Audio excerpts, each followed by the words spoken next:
Dota Auther Kayima olw'okulya ebisiyaga si lwakugwa ate munagate ennaku zino kuno si kuvuma wabula kuliko n'ekirala yes manyi oba okuva we yagenda UK alabika yagenda ekintu kye yasooka okuteeka mu ntoba nga maybe yebivumo kuba mukwano ennaku zino avuma obuteevumisa nga mugenda okulaba we era munnaye mu kaseera kano asomye abantu babadde akwasaganya nabo ebisiyaga nga atinaba kugenda mu Uganda era ngenda kuba nkuteerako mu vidiyo awo obw'enjawulo mukwano nga naye akola ki nga naye yeeyogera kugamba ffe tugenza okikigwamu mutino abantu beri ebisiyaga nga kituleti atera ko otade ne ka video ka Suzan Makula oba Makula ka Bujingo mukwano nga yewana nga we yalumya Pastor Bujingo munenga muwa senti singa Makula akola kinga azigana banange munagamba nti tokomoka omugambo ngenda kubamba tusako wano buki bu video atera ko otade n'abantu abavude mu mbeera olwa Auther Kayima olw'okumugamba ko ekintu kyakola si kituufu kyokka ate ye tiyakoze ki tiyabawadde budde bwawe n'avaayo nga abavuma ebisongovu naye nga sinaba kubanga kutuusako buno bonna bu video badde nkusaba chuma mashitata video no soko jimpereka like era nensa mukwano gwe wenanga tuna kusubscribe ngano kusubia news extract mukwano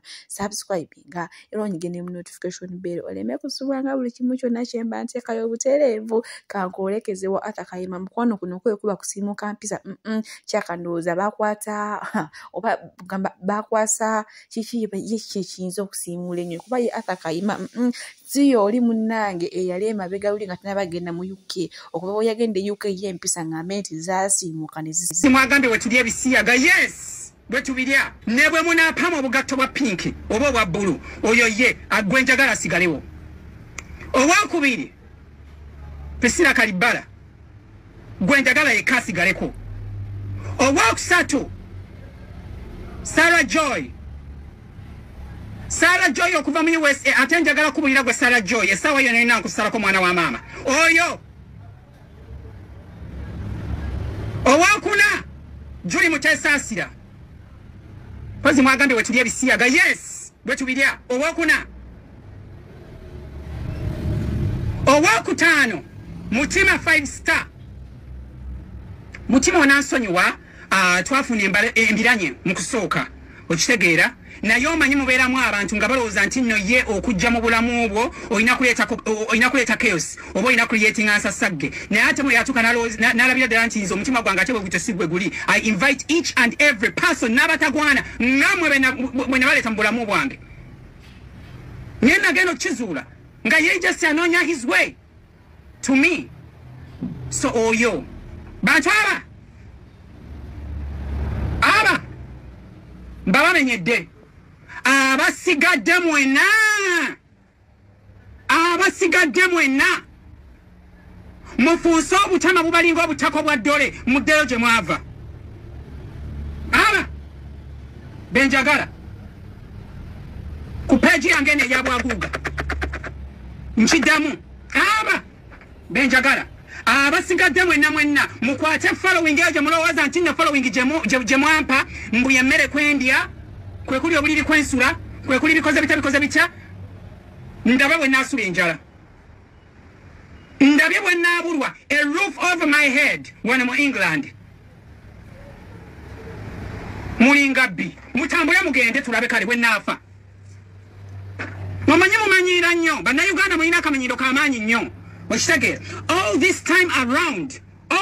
around have been minding my goddamn business ate njagala ekigambo kino kigende eri buloga mwenna mwobulya ku social media okitegeera obulya ku social media mwenna nga sitaliza mwenna ekisookera ddala njagala bagamba nze Kayima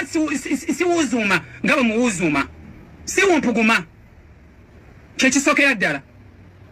nze njagala waveeyo ka buloga kamu kokka kajja kaŋŋambe nti ne bwe nali e Kampala oba nga ndiyo nena gye nali nde Saudi Arabia ndiluddewa ke najja nekubira simu nekagamba nti sebo njagala kuzijjako interview njagala oveeyo kyogere nga ne bwino omuyina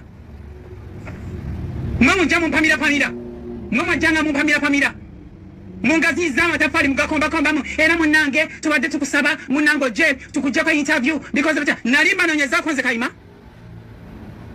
in fact mwenna abatudde wano singa mubadde abamanyi obulungi n'abamanyi ze sikomba bantu matafaali ate seegoda kubano twali bigodo negoda ekintu ekyo kigodo kyokka Sirina muntu gwe nali nvuddeyo. And I'm not going to apologize for anything. Wabula olwaleero njagala balaga nsi bwetambula n'obulamu bwange bwe butambula n'okubalaga nti ze siina gwe neegoda kuba temuli bigodo mwenna ate temwerabidde nti nabagambye nti omuku omu unfollowinga page yange muve ku page yange mutambule mugende ekisookera ddala twali yantuma giggulawo mukiwulidde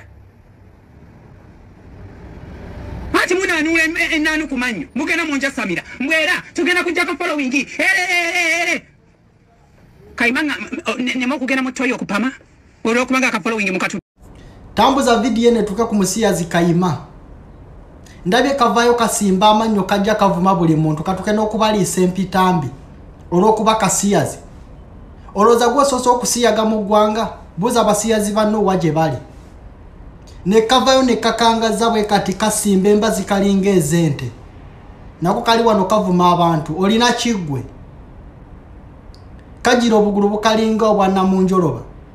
ne kavayo ne kali okakavuma buli muntu kalengeza buli muntu ani gwolisa empitambi ani gwolisa osasulani wano boba wasazeho kulya bisiyaga byogendo lye bisiyaga ne muleke kwemolera ku bantu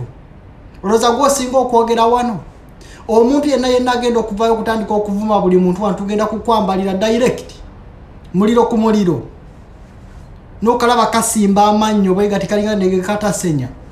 kavayo kavuma buli muntu waneeno gwani kawanike embazi kalinga ezente gwe weyambule gwe tulabe bw'ofaanana kasajja gwe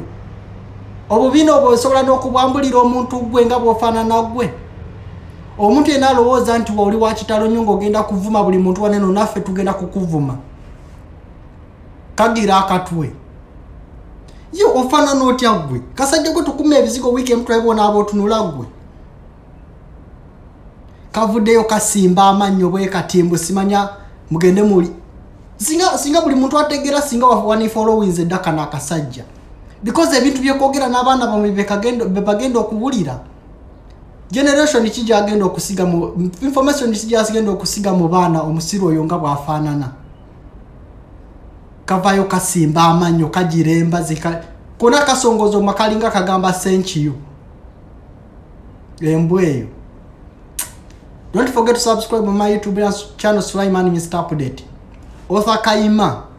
boba wasazeho kugenda kulya bisiike byo nerekera okujja waneno ngo simba amannyo ovuma abantu gwani kagira obuma bulinga bwe kateka kebisiriza musumba namutawanya nazira sente nga nzaagala era nga nzeetaaga nenga mbona jaloza naze kula naye ngandi akazigo kende mu kamitwalo 10 mwempangisa omusala nali nfuna naye nga nina obuvunanyizibwa obulalo ino omwana oyina kino maama wo atono nene ngamba nino mulaga nti nze tebangulirira okunfuna. You don't use money to lure me to be your wife. Ndaga yebirala bwoba oyina sente ki ekirala kyolina